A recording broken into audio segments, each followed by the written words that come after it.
Civil Media. Da, od tretjeg krug na izvešće da preko za tehnička selenička произвела 23 пораки, но сепак би ги издвоили оние што се однесуваат особено на техните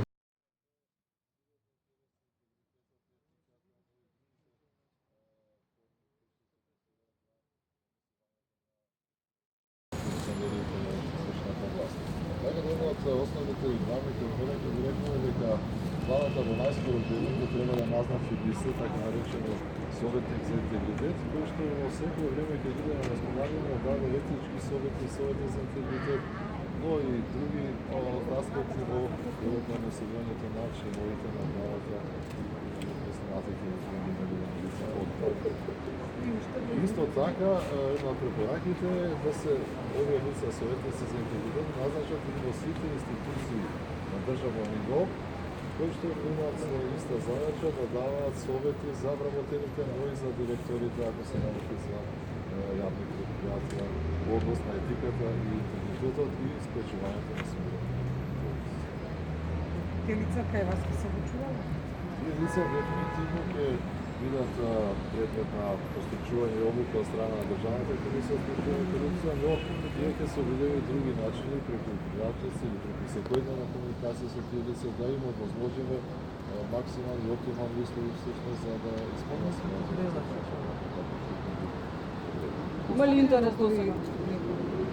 Јас мислам дека некаде за 30 дена од објавувањето на извештајот ќе треба да се назначи оно лице за интегритет во владата. Што се деси од институциите ќе видиме, бидејќи имаме задолжувања и кон нас на Државна комисија за спречување на корупција, во кој е временски период кој ги назначат тие лица и ние да ги обучиме во владата. Има ли до сега интерес?